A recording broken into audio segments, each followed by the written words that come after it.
Sup, nerd. Welcome, everybody, to another SupCast episode with me, Adam Tuna, the resident movie and geek editor here at Sup Nerd. Joined once again by our resident FPS aficionado. is that what you call yourself? Aficionado? Aficionado. That's a fun word. And professional shoutcaster, Control Quack, also known as... Hey, I'm Quack. Nice to meet you. All right, so we're here today to talk about another movie that was sort of like overdue here because it came out back last year, December around 22nd. It was like 20 or 16, middle of December, around there. Did it come out like before or after Spider-Man? I think it's around there. It's like, the December holidays madness that we all got. Like, we were December 22nd, Singapore. December 22nd. Yeah, there you all go. confused. Of course, we are talking about the Matrix. What am I saying? The Matrix Resurrections. It's plural there. It's not just one. Apparently, there's a lot of resurrections going on here. Yeah. Yeah. So basically, this is the fourth feature Matrix film in the gigantic Matrix franchise, and we're doing the whole 3-week kind of spoiler-free thing. We're gonna talk about spoilers. This is basically a spoiler warning. So Here we go. First of all, Quack, how did you find it? One word. Go for Whoa. it. Whoa. That's it. Is it kind of like a good kind of whoa, or is there like a where you just got bit by a poisonous snake and you're just like too confused and you went whoa, and then you passed out and die? Is that kind of whoa? You got to explain a bit more. I do think I think you hit the nail on the part where a little bit confused and you're like, all right, what's going on? Am I just gonna leave myself out here to die? But it's also like kind of good, it's maybe like before you die you get a little bit of a high through the poison, the venom a little bit. You're just kind of like, whoa, all right, and then you die. Yeah, then you die. Because it is kind of complex. I mean, how long has it been since the previous Matrix movie? Quite a while. 2003, I believe, for was it like what was it like? Revolutions, right? Oh my god. Yeah. I'm just gonna agree with everything because I don't even know. And the first Matrix came out in 99, and then we have Matrix. What was the other one?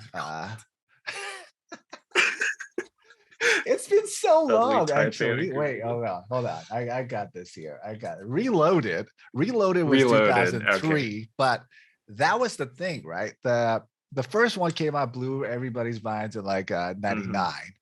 And they took a while and they said they're going to do like back-to-back films.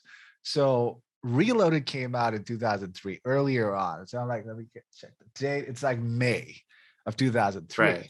And then we have Revolutions, which came out a couple of months later in November of 2003, which I would say like they had like kind of lukewarm to like negative kind of like, reactions from the fans, because it became like, the first Matrix was just like a mind-blowing kind of a film experience from the action scenes and technology to the story that made you think. So I think they were expecting a lot more. What happened to Reloaded Revolutions was that they just dragged out to sort of like a familiar kind of story where it became like an epic, like, those, the trilogies that we've seen before. So Neo's the one, he's got sacrificed, win the war, blah, blah, blah. Love. There's a lot of like complex ideas in there, of course, but it sort of got like convoluted with all the action sequences and some philosophy. The freaking architect, when he showed up, we were like, oh, Colonel Sanders, what are you doing there? It's just like vis-a-vis something. He spoke for about 20 minutes and I was like in the cinema, I remember like I don't know what's happening anymore. Good God. Whoa. Like, oh. Yeah. So yeah, it's been what? Almost 20 10 plus years. 20 20, years. Oh dude, my God, 20 20. years. Almost Jesus. a lot has happened in between. Of course, The Matrix as a franchise, it's not just a movie. So we have, the Animatrix, like it's a collection of like, short. Prequel? It's somewhat, yeah, prequels. They're, the most famous one, Flight of the Osiris, the final Flight of the Osiris, which sort of like led into Reloaded or Revolutions. So it like stories that took place in between as well. Those were really good.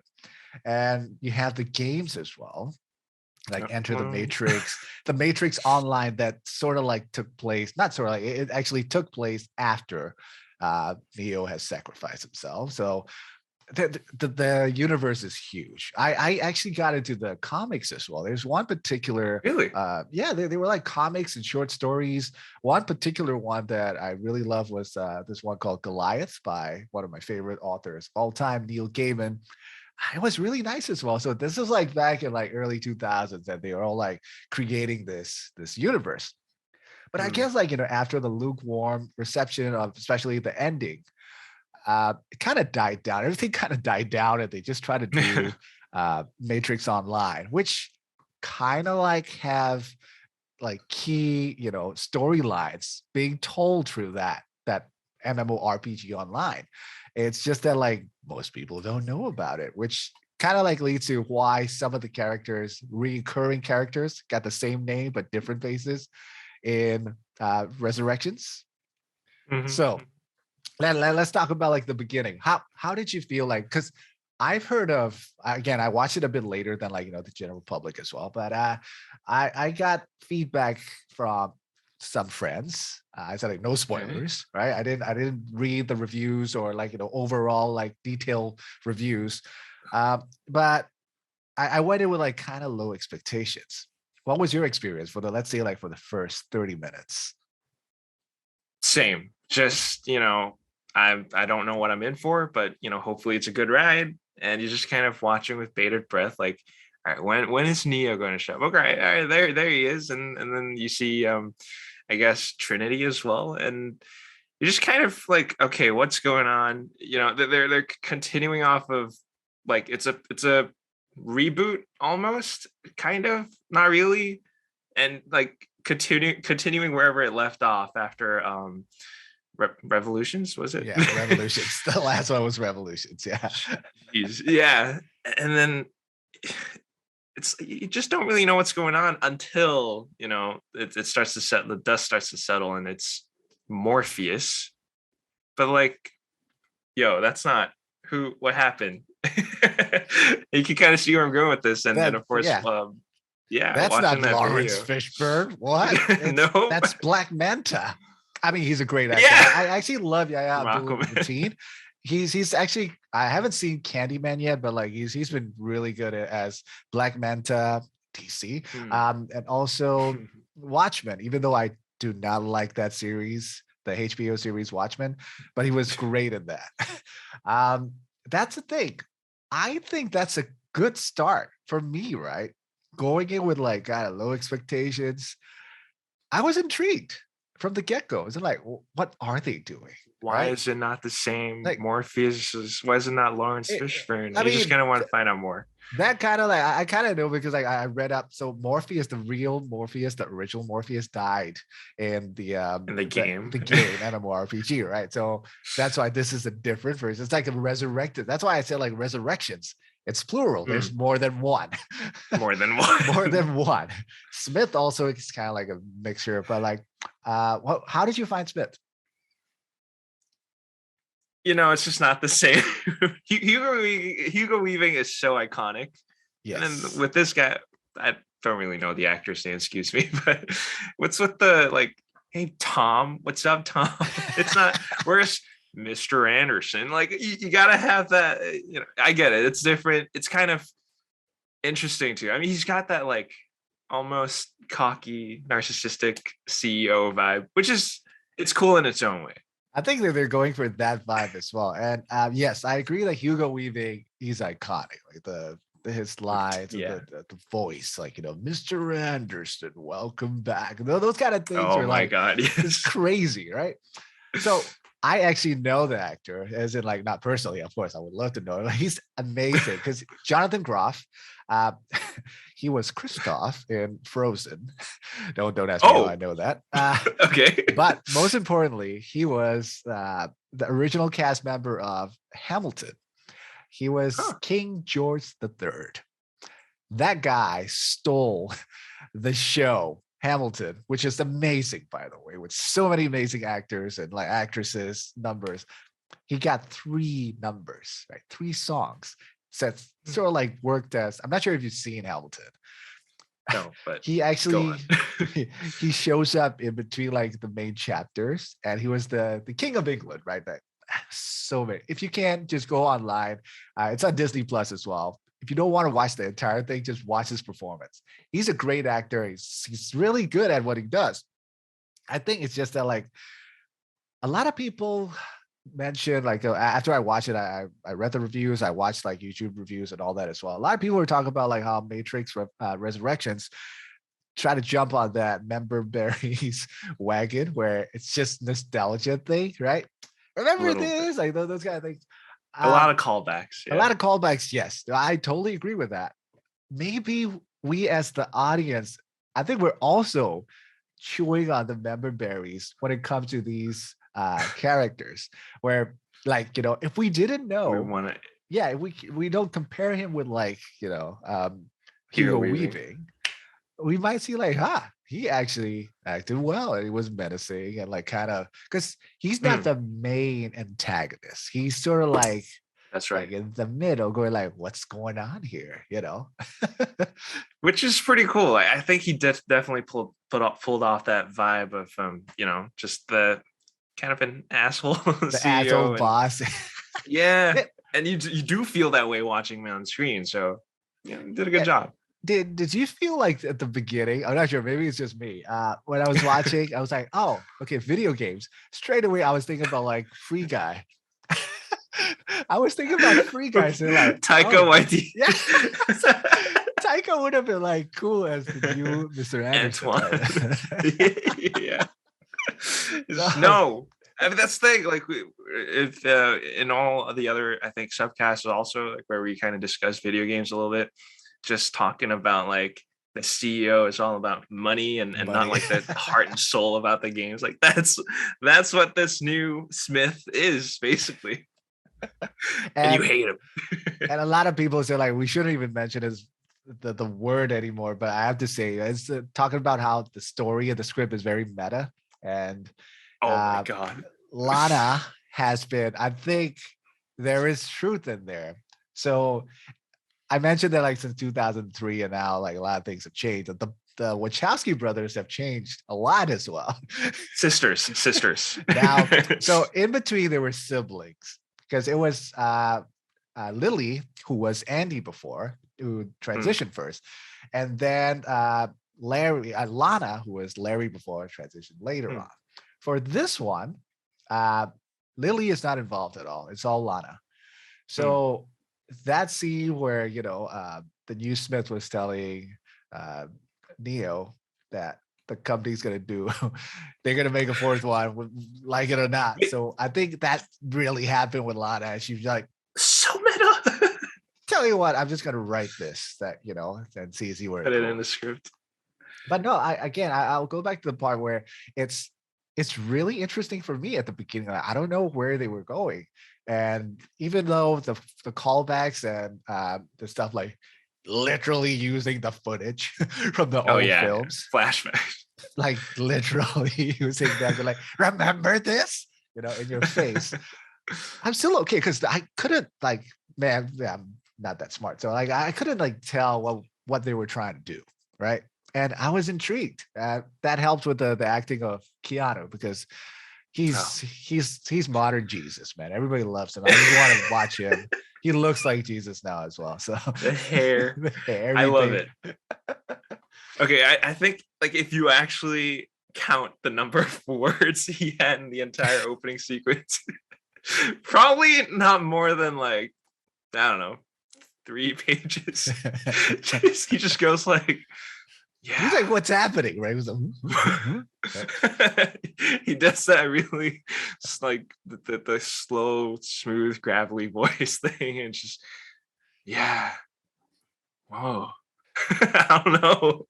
And you're just kind of like, okay, watching that's the thing. I was okay with the flashbacks. I mean, maybe you could say that I don't know if it's like lazy. It helps serve a purpose too, because that's what Neo is going through in that movie. Exactly. I see the thing. I was hoping that we would like be arguing over this point, but apparently we're agreeing on this. That's how I felt as well.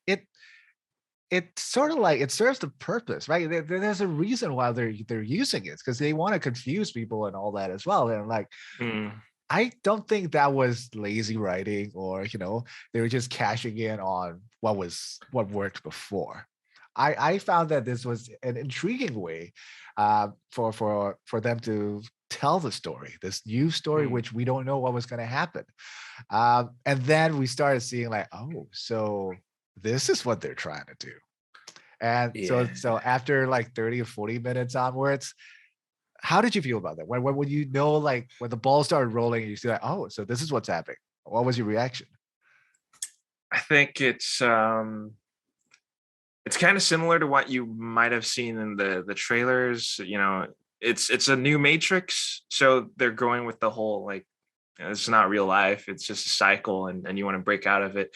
It's pretty cool. And then I texted you, and they're in the coffee shop. There's that weird montage, the blue pill, red pill, even his therapist is just wearing blue glasses, which is that's interesting. And then they go to the coffee shop, and Chad Stahelski pops up. It's like, hey, that's the guy. and his character's name is literally Chad. Like, if you needed more of a reason to hate his character, it's Chad. He's a Chad. Yeah. Now that was just an Easter egg, right? Though for me, the characters, like the new characters that was part of the new crew, right? They work. I mentioned like Yahya Abdul-Mateen, great actor. New Morpheus, kind of interesting. Jessica Henwick. That Henwick was great. I had to Google her really. After the movie. Okay, gotcha. She's the daughter of a Singaporean Chinese mother. That one I didn't know until I Googled afterwards. But I remember her as like Colleen Wing from Iron Fist, which I didn't watch. I saw the trailers and I was like, she looks interesting. So that's how I actually have heard of her. But I think her character and her motivations and all that, her acting totally works. And yeah, Singapore represent. Yeah, why not? Well, I still think she's mostly English and she's got that accent, so probably not gonna try to cash in on that. But yeah, it's pretty cool to see, an Asian lead and stuff, and she did a pretty good job. Because I mean, the rest of the crew the first wasn't that. She was the main character, right? Kind of the main kind of supporting character, I would say. The rest of the crew, don't remember much of them. Maybe Lexi, because she's kind of cute, showed up. Say like, oh, Seek, maybe the operator Seek guy was there, yeah. Seek. So for me, right, when they got Neo out and then they went back to Io, and then they got Niobe. Then onwards, I was like, okay, this is what they're gonna do. So I was still in it. Once they got back into the Matrix, and out of nowhere, freaking the Moravian. Oh wait, it's French. Oh God, why are they doing this? He showed up. It's the same guy though. It is the same guy. It is the same guy, actor. He doesn't look like same actor. So that one was why. that felt a little bit campy. It's like the word that I was using in the previous SupCast.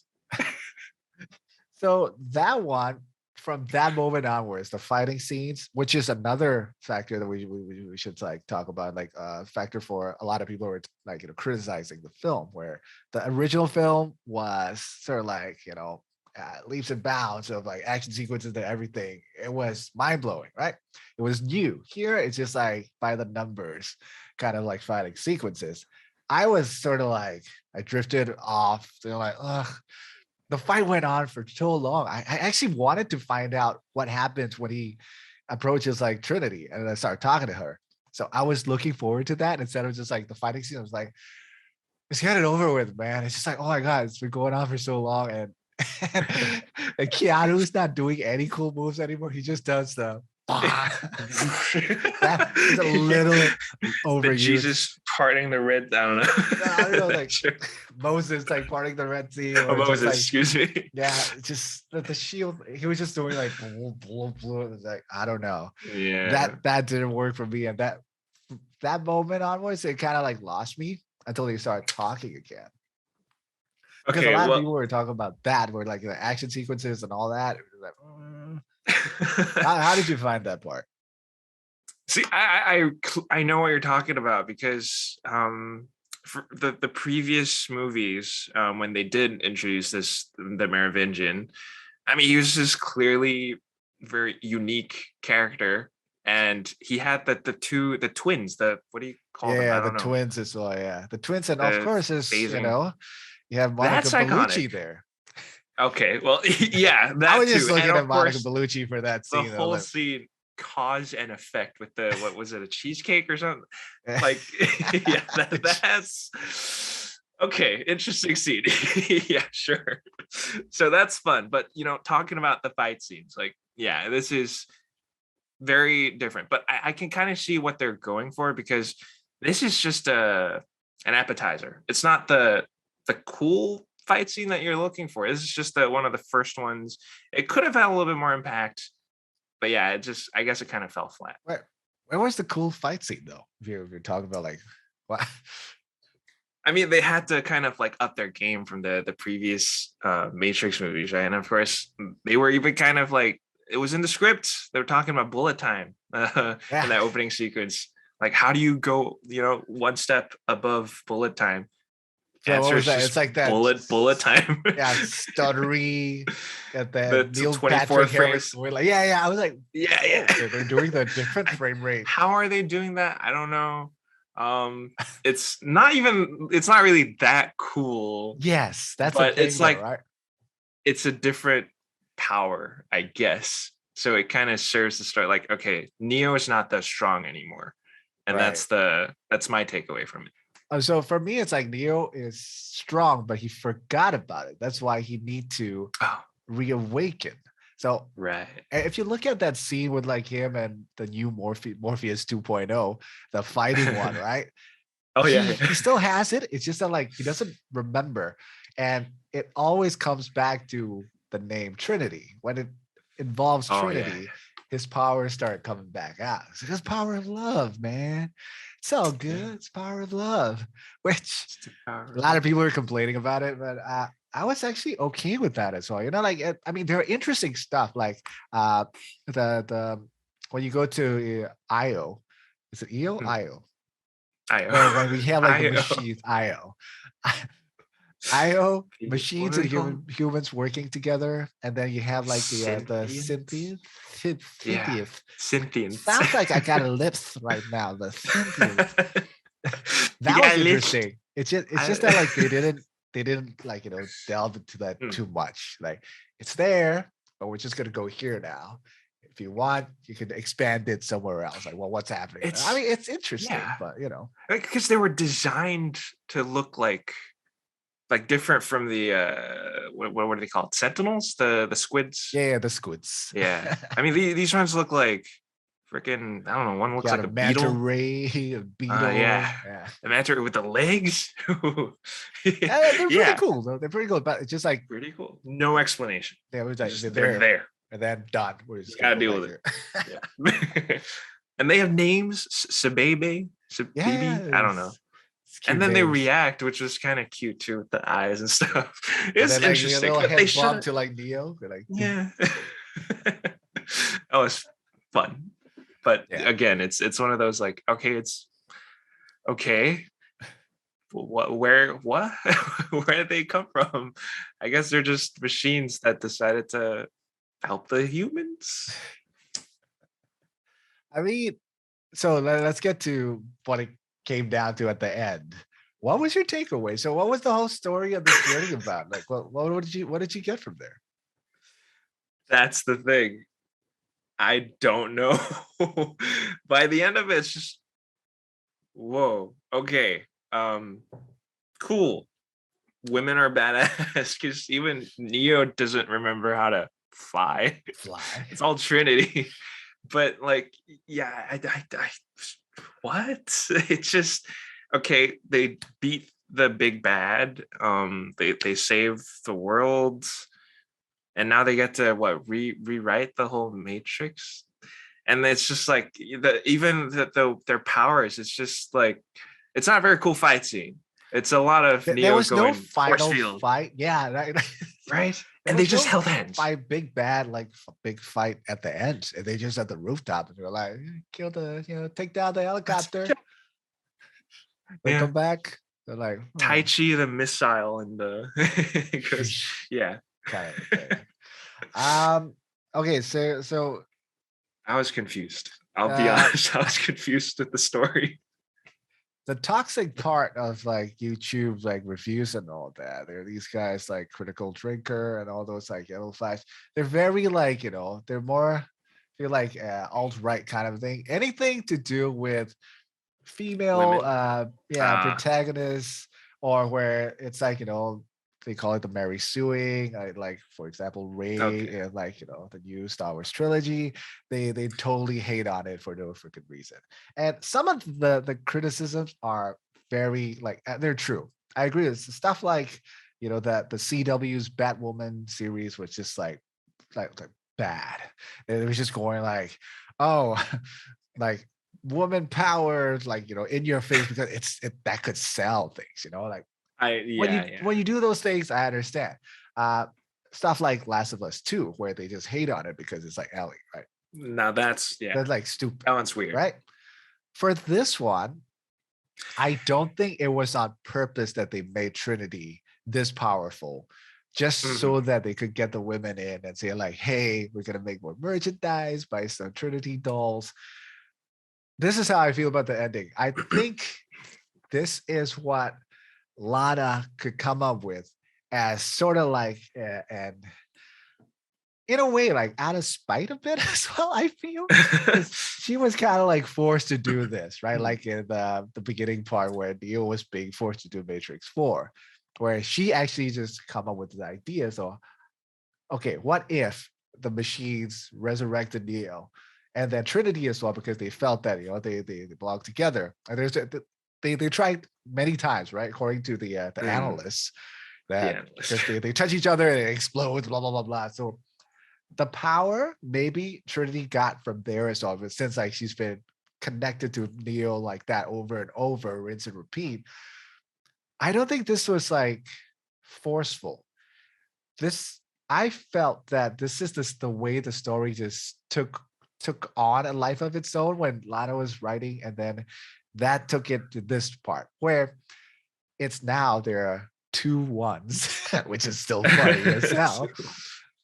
And then it's up to the rest to interpret it like that, like what's it's gonna be and what's gonna happen. I think Lana's trying to do like, okay, tell you what, you want one more? Here it is.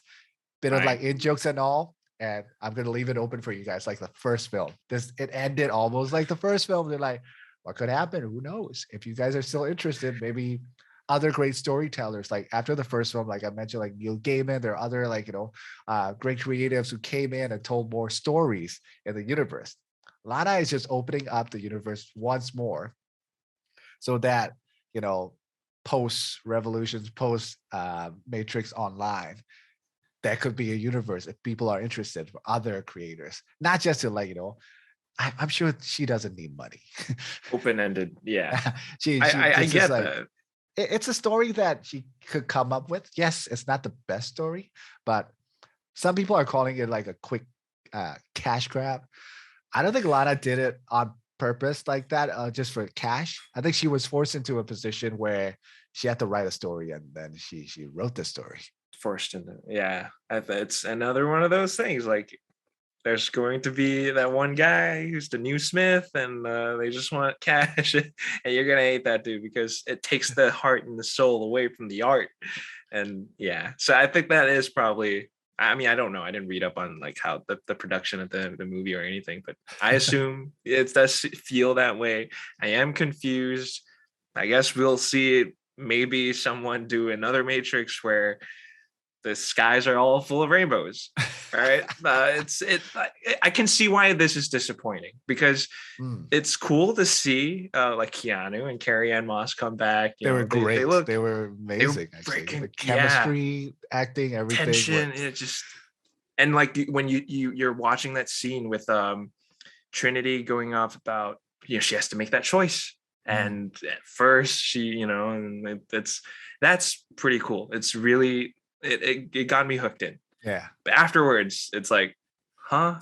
The zombie horde, like they're running around, like what's happening here?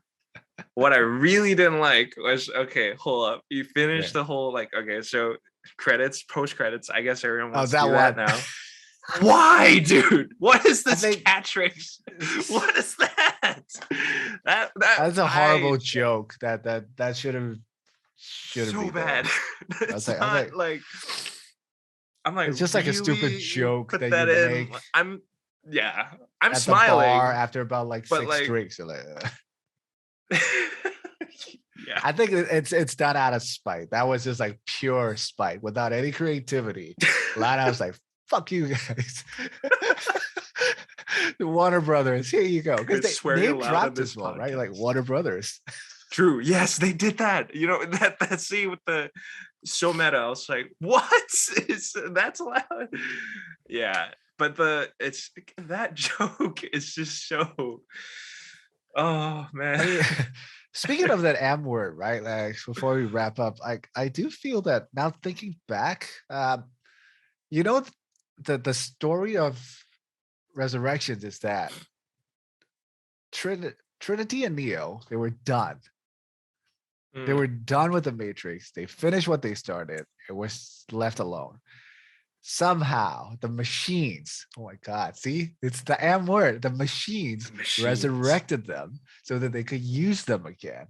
So what happened was the machines couldn't control them. Now they're free and they just like, we're gonna fuck up this world, and then we're just gonna like let whatever happens now. See, the M word again. I think that's what Lana did for Lily and her.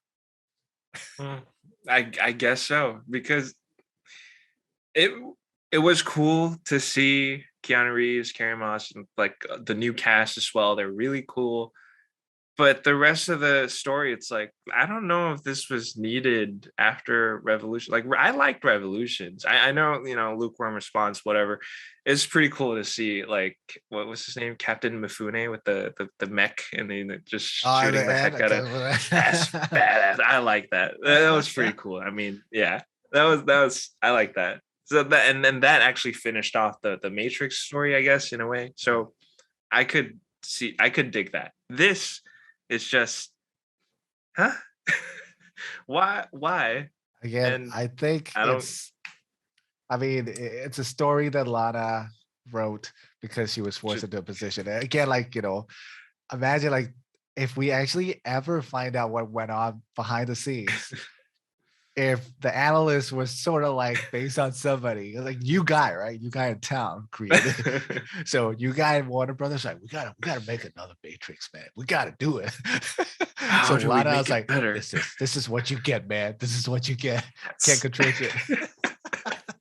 I know. I think like the Revolutions and Reloaded, people kind of like got sort of like they learned how to like it more as time gone. Like, I mean, like 20 years now, right? Almost 20 years. So maybe this one, like 20 years down the line, we'll look at it and say like, oh, that was actually kind of a funny middle finger that Lana managed to do. And a still decent story, which got us hooked and intrigued in the beginning. Just the action sequences at the ending parts, we were like, what's going on now, man? It's just dragged on. But I don't know. I still believe that does not deserve the kind of hate, that toxic hate that it's receiving, just because it's like Carrie Ann Moss, I mean Trinity is powerful, man. Fuck this, those kind of things are just like horrible. It's unnecessary. There's no real base to it. I could get it if it was. I mean, you said an example earlier on. I couldn't remember what it was, but yes, sometimes it feels a bit forced. But this one's okay. It's not terrible, but it's not that like empowering. Yeah, it's not that amazing. Forced stuff. If you're talking about like the girl power thing at the end game, all women team scene, which that was like, pretty. I like that. I didn't like it because I was like, really? Dude, no, because it was so on the nose for me, man. Okay, one item that we can disagree on right now. So no, I mean like for that scene, right? It was just like, dude, like you can't shit that girl power, like what the, everybody's there at the same time, like. Okay, loud. I know, like, story wise, it doesn't really make sense. It's like like, but it's Endgame, it really man. is. It's Endgame. It's like a important freaking like scene.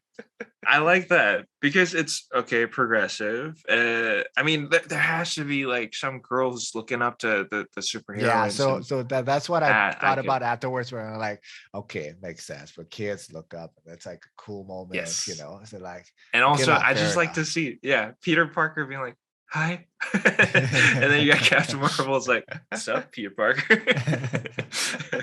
I found that a little bit funny. So. So it's cool. Okay, to wrap up, how would you score it? Like if it's out of 10 or something like that? Oof.